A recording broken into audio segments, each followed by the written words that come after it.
Hi, I'm Aurelio Martinez. A lot of you know me. I ran for mayor in 2023.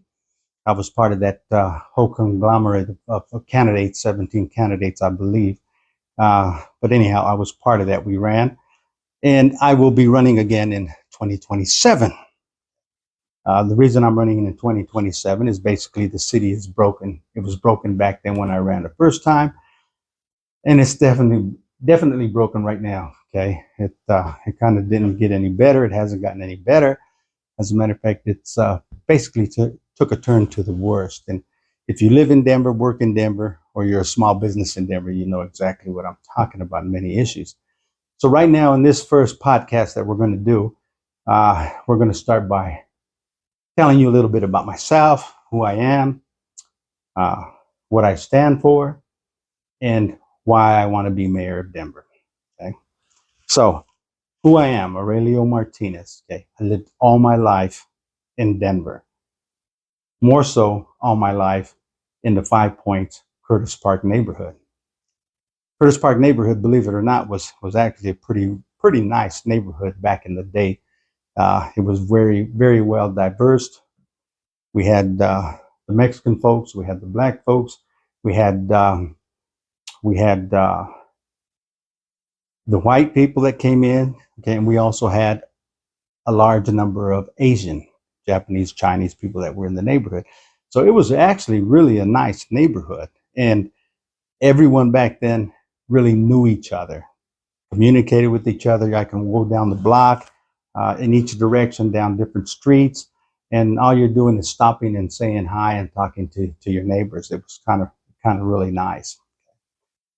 But then what happened was the neighborhood slowly started to deteriorate uh, simply because it was very neglected by the city.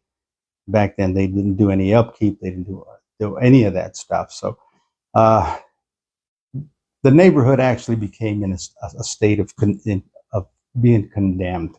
It was full of vacant homes, busted windows, and that was a shame because Curtis Park is Denver's first neighborhood. Uh, it was it is filled with Victorian homes, and it's really nice, but it was deteriorating. The city had plans for Curtis Park, and their plans were not good. You see, they wanted the central business district to come and take over the neighborhood simply because the streets aligned with downtown Denver. If you take the streets here, they don't run north and south. They kind of run to like that downtown area.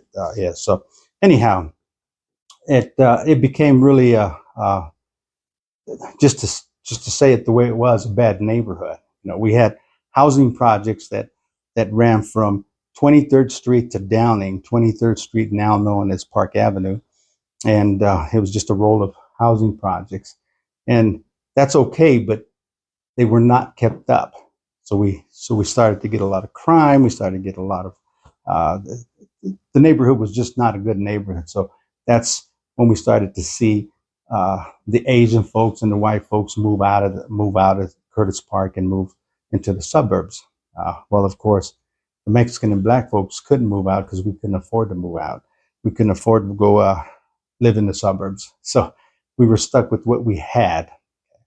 So we stood there. I went to Gilpin School, elementary, went to Cole Junior High, and then, of course, graduated from Manual High School. And ironically, I still live in Curtis Park, and I'm glad. And I live two blocks, a block and a half away from Mestizo Curtis Park. That's the name of the park now. And that's because of the influence of the Mexican people in there. And the name was changed back when Federico Pena was mayor. So I still live there. And like I said, ironically, I live two houses down from the house that I was raised in. My younger brother still lives in that house. I live two houses down. So, and I'm still here. And I'm glad I'm still here because had we left, just like a lot of my friends that I grew up with ended up leaving, uh, I wouldn't be able to live in this neighborhood. As a matter of fact, I'm not sure I would be able to live in Denver because everyone knows the situation with Denver. It's very expensive to live in Denver. The cost of living in Denver is just outrageous. You can't afford a rent unless you have one or two roommates. You can't afford to rent. You certainly can't afford to buy a home now because just to give you an idea, the house that I live in now, we ended up paying something like $65,000 for it, and that was a lot. The first house I bought in Curtis Park, right next door to where I grew up, I paid $15,000 for it. Now this was in the early '70s, of course, but now you can't touch these houses. You're talking about $1 million for anything that's anything here, and even the smaller homes in Curtis Park, you're going to pay a $500,000 for that. So my point is, you can't live in Denver because now Denver proper is about the same thing. You can't rent and you can't buy uh, unless you make enough money uh, to pick and choose where you want to live. So anyhow, we'll continue. I mentioned I graduated from Manual High School in 1973. 1973 was a big year for me, and I didn't realize it at the time because I was still in my adolescent years. But it was a big time for me, and now that I can look back on it, I realize how big the early '70s were for me. 1973 especially. Graduated from Manual, 1973. Got married in 1973, shortly after I graduated. And in 1974, I had my daughter. So that was a big thing coming out from graduating from high school and then bam, right into adulthood, responsibilities. So I also got married in 1973. Got married at St. Cajetan's Church, the original one right there on uh, just where Aurelio College is and where they raised all them homes down there for the college, the old Victorian homes. Curtis Park is a historic district now. It's an historic district. The homes here were basically saved because the neighborhood became a historic district. Um, so they can't knock the houses down anymore. Okay? They can't knock the houses down. It's a protected neighborhood, and it really is a good thing that it's a protected neighborhood because that's part of Denver history, and it goes way back to the beginning of Denver as a city. Um, and it's always going to be safe. Okay? I mean, so slowly but surely, people would come in, buy the homes, and spend a lot of money because they were condemned homes. They were empty, broken windows, uh, destroyed inside. But it was just one of them things where we had a few people come in. I mean, we had Bill West, who came in the mid '70s and has been here. He still lives across the street, and others that just came in. They renovated the homes, restored them back to the original state, and it just kind of rolled in. Okay, the projects, of course. Um, I believe it was during Wellington Webb's term as mayor, were eliminated. He got rid of the projects. Um, and then that whole row where it used to be projects is now uh, living. It's I believe it's rental. You got home ownership on the two ends of the stretch, and you got rentals there. So apartment renting. But anyhow, today Curtis Park is probably one of the nicest neighborhoods in the city outside of private covenant neighborhoods. And I've been part of it. So I seen it go from a condemned state, crime ridden. We couldn't go outside the house at night. Honestly, I mean it was just that bad. But we had nowhere to go. So anyhow, that's just a little history about my upbringing here in Denver. Uh, so we kind of got it. Now going back to, I got married. So what do I do now? Okay, I'm 18 years old. Going to turn 19. I got a child on the way. I'm married. I did manage to buy my first house on the corner of where we grew up at for 15,000, thanks to the landlord. He kind of gave it to me in payments. Mr. Sposato, I still remember him well. But anyhow, we're there. So what I do, I need to raise a family, and I need to do my job as a father, a husband, and work. So what I do, I go out and I try to find work. So um, I kept going across the street to the employment office, and I'd get on the computers and I'd look and I'd look. So finally, I ended up getting very, very lucky. I ended up finding an ad for an employment, and it was for a company called the Olivetti Corporation of America. I didn't know what it was. Actually, I was looking for warehouse work, anything to bring money in so I can put food on the table and raise our family. Uh, so I gave it to the counselor that was there at the employment office, and she says, well, Aurelio, we can't send you to this because you won't qualify for this job. This is a highly technical job, and you just won't qualify for it. So I says, okay, I'll keep looking. Well, what I did was I wrote the name, the address, the contact information on a piece of paper, and I put it in my pocket because it was paying good. It's good paying money, and I says, I've got to go see this thing. So I left the employment agency. Next morning, bright and early, got up, went to this address. My hair was long, down my back. I went in a t-shirt. I had no idea where I was going. Uh, so I went, and I remember specifically talking to the branch manager of that office. His name was Thomas Bibb. And I had no idea what the Olivetti Corporation of America was.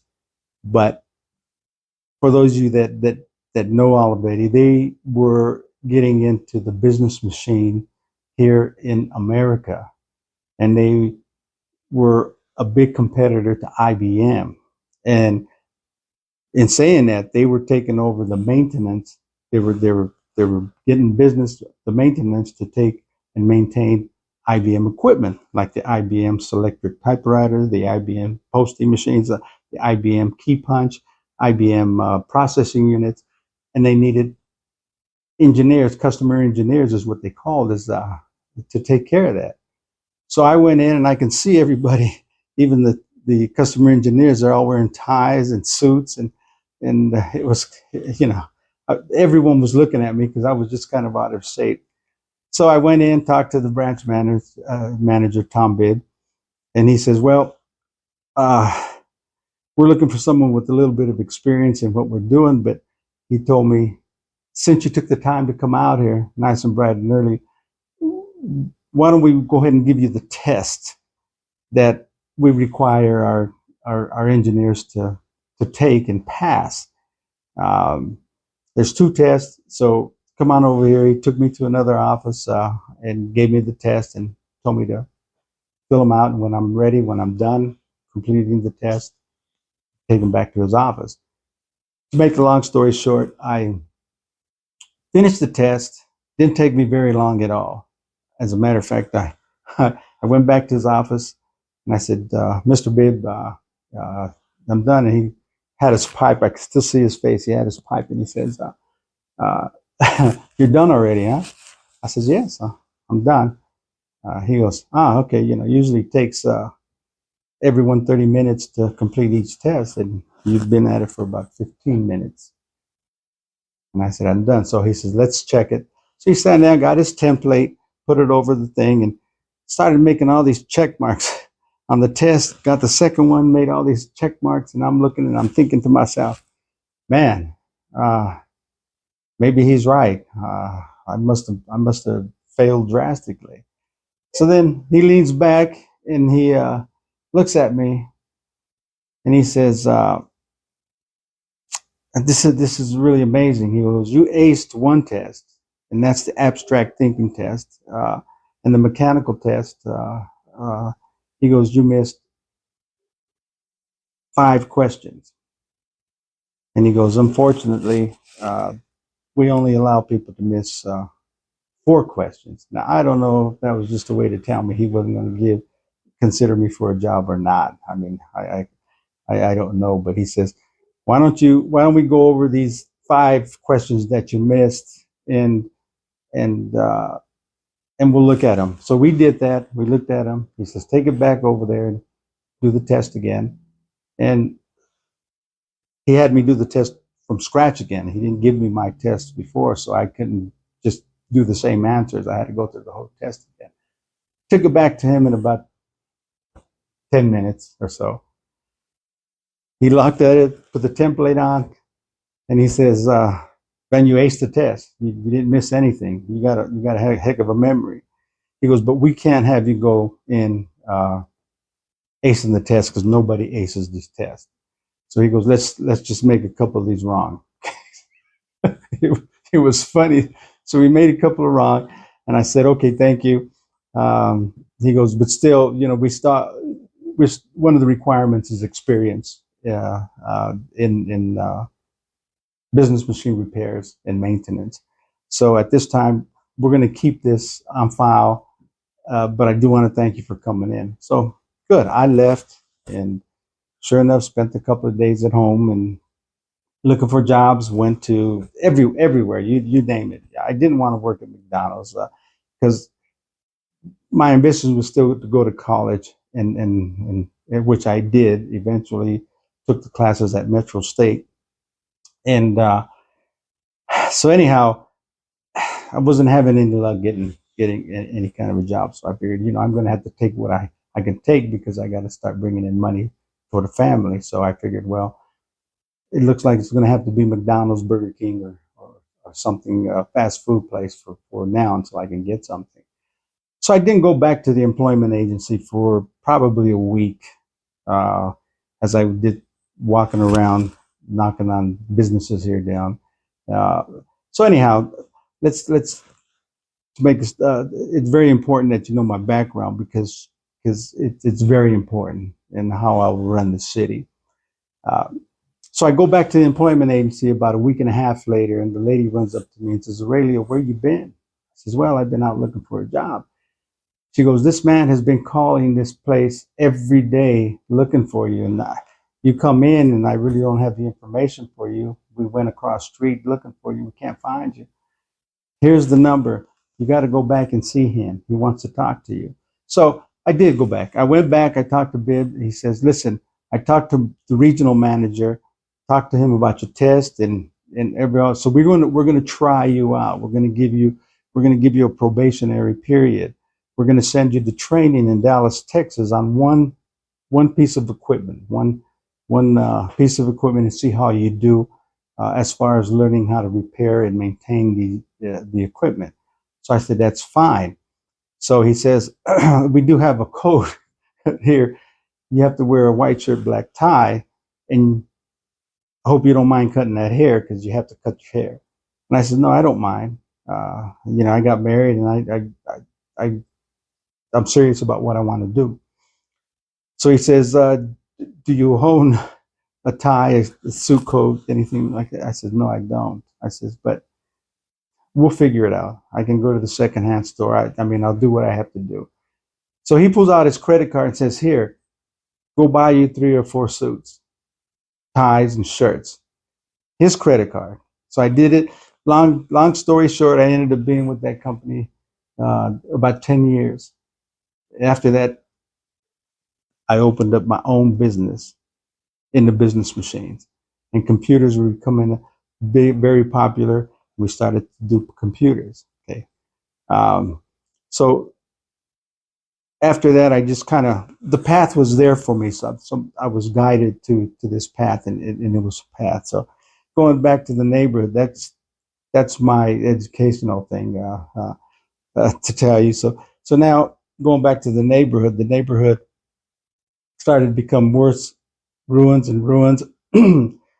But I elected to stay in the neighborhood. My mother and father lived in that same house we grew up with, and I wasn't going to leave the neighborhood. I was going to stay near them. They were, it was just kind of a family bond. So that's when I ended up staying in the neighborhood, um, making what I can out of it.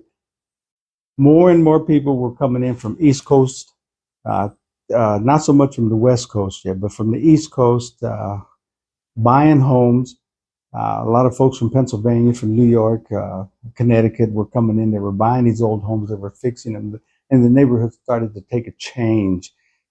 They started to collect signatures to make it a historic district, which it did become, and changing the zoning so that the business zoning didn't come down to 26th Street, which is really into our neighborhood. And today you can look at Curtis Park, and my goodness, if you haven't been through Curtis Park, uh, go down and take a ride through the Curtis Park, and you'll see how nice these Victorian homes really look. Character. I mean, uh, just take the time to go look. So, anyhow, that was my upbringing. I opened my business and so forth, and started working. I retired from work about 6 years ago. And the last place I was working at was the Ritz Carlton right downtown Denver. Did a lot of IT work for them, maintenance and engineering work there. It was beautiful work, nice hotel, 5 star. Met a lot of people while I was there, and I retired. And I says, okay, now it's time for me. I'm getting to the age where I'm going to retire. I took an early retirement and did that. So the city started to go back to worse. The administration is pretty much what we have it here. The people that live in Denver continue to be ignored. The people that work in Denver are very, very much ignored. Come and work and get out. The businesses, if you look at the businesses right now today, they're leaving, not because they want to leave, it's because they have to leave. They can't afford to stay with the high rents and that good stuff. And issue after issue, you can talk about just about any issue in Denver, and there's a problem. Okay. The Central Business District, the city just threw up the white flag, just gave up on the Central Business District. As you all know, if you're following it, they paid a company $100,000 to rebrand the 16th Street Mall. Okay, and what they did was they just removed mall because they said it's not a mall anymore. And they're right, it's not a mall. Everyone's left. When you got McDonald's leaving downtown and you got a Starbucks leaving downtown, there's a problem there. Downtown was the 16th Street Mall was thriving at one time. You had Woolworths, you had Wendy's had their biggest Wendy's in the entire country right there at 16th and Champa Street. You had Tom McCann's for shoes. You had the men's store, KG Men's Store. You had I can go on and on and on. And then when they built the 16th Street Mall, uh, when they first initially built it, it was beautiful. You can go down there, you can sit down, you can relax. There was no crime. There was no sense of, it was just a beautiful place to go. And that's where people would come from the suburbs just to visit downtown Denver. People would come on vacation to Denver and they wouldn't miss out on going downtown. Uh, that's the way it used to be. If you talk to anybody now about downtown Denver, they'll tell you, why do I want to go downtown? I don't want to get stabbed. I don't want to get mugged. I don't want to get shot. And that's the way it is right now today. And that's something that's got to change. We'll talk about that in another podcast because I'm going to do another one simply on the Central Business District. But when I become mayor, we're going to put the mall back on 16th Street and we're going to bring retail back to 16th. We're going to bring attractions. We're not going to spend money wastelessly. The second thing is the city is really wasting a lot of money, and I'm not talking about small money. I'm talking about millions and millions of dollars. Okay, they're buying hotels for $8 million, and then they're selling them for $1 to a certain contractor or developer. That's one thing. They paid $88 million for the Denver Post building, which the value isn't anywhere near the $88 million. They worked a deal with Park Hill Golf Course so that the city obtained that, but in turn they gave them developers land by the airport, which is more valuable than Park Hill could ever be. So that wasn't actually a money exchange, it was the land exchange. But if you look at financially, there was a better way to do that. Park Hill was dead land to a developer. They tried twice to get the people to vote out the easement that required it to be open space, and they failed twice. It was the dead thing. The value, I think it came out in one of the newspapers or one of the media outlets, that the value of that land was probably worth $12 million, and the developers paid 25 million for that. It didn't work out for them. Uh, so the city didn't have to bail them out. That land could have been obtained for $12 million, and it would have still been a park. But now we have to deal with what's going to happen by the airport, because now they can really put some high density buildings out there, and everyone's happy as far as the developer, and it probably worked out better for him. So anyhow, a lot going on. In future podcasts, we're going to talk about the 16th Street Mall. We're going to talk about the crime that the city is facing. We're going to talk about the Department of Safety and what we can do to solve them issues. We're going to talk about yes, the migrants, the homeless, and the solutions that we have in store for that. We're going to talk about the housing and how we're going to have people stay in Denver, and also not only to help welcome people back into Denver. Okay, we're going to offer them solutions. And we're also going to offer solutions on the businesses that are in Denver and how they can afford to stay in Denver, prosper as a business, and become a successful business. These are things that the city's ignoring. And I think anybody out there who follows the local city politics knows that there are some very serious problems in Denver. Now, the latest thing now that has come out is the furloughs and layoffs with the city employees. Well, the city right now isn't doing a very good job of taking care of the people. I mean, they don't even pick up our recycled trash anymore every week. They pick it up every other week. So now people have to throw away recycled material because them bins get full and they're not picking them up. Okay. Our alleyways, for those that have alleys in the city of Denver, are a mess. They haven't been through the alley cleaning, sweeping the alleys in, I can't remember. I can't remember how long. Uh, the maintenance, the city is turned ugly. It's a Mad Max type situation. Uh, Things that they do that in the city that say we're going to go ahead and make it safer and safety. They do it in such a way where it's ugly. We got white poles and orange poles and roundabouts in neighborhoods. We got traffic going through neighborhoods to take shortcuts. Uh, it's a mess. So stay tuned as we go on our podcast. We hope to do 2 podcasts a month, and we will start tackling these issues and giving you our insight. But mainly, remember what our saying is in our campaign is Denver Reimagined begins in 2027.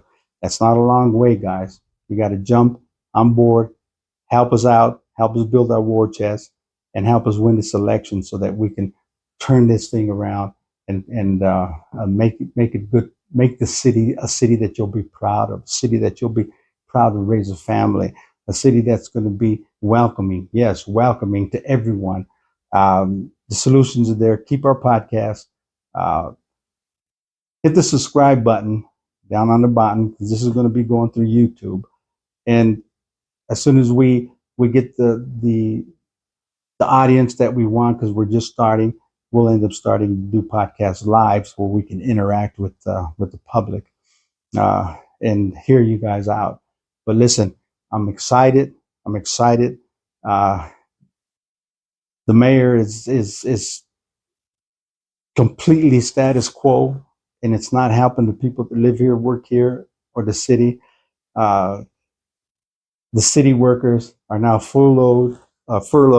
They're they're they're they're in jeopardy of having their jobs eliminated and laid off, which means city services that are very weak and insufficient today are going to get worse. I mean, um, anyone that's has had to call 311 for any kind of city services, whether it be trash, whether it be weeds, whatever it is, you know what I'm talking about. First of all, it takes them forever to respond, and when they do respond, they don't do anything about it. Okay? Let's change this. Let's change this whole thing together. Um, Send me an email. Visit our website at amfdm.com. That stands for Aurelio Martinez for DenverMayor.com. You can spell it out if you like, or you can use the initials. It'll get you to our website. There you can contact me directly. You can contact our committee, our campaign committee. But more than anything, we need you to jump on board and help. Let's start this. You're going to see other candidates come in to the race, but one thing they all have in common, they're all part of the status quo. And the status quo is the problem and why things don't change in Denver. So remember, the status quo must go. Okay. We'll talk about my ambitions, and I want to change this. I am not using this race and to become mayor as a political stepping stone. Okay. I'm not going anywhere. I'm going to be here to fix Denver. I can care less. I'm retired. Uh, I can care less about moving up the political ladder. I don't want to move up. I just want to make my home, your home of Denver, to be the best city in the country. Together, we're going to do that. Right? Stay tuned. And for our next podcast. Our next podcast will be on the Central Business District, downtown Denver. All right. Till then, remember, status quo must go. See you then.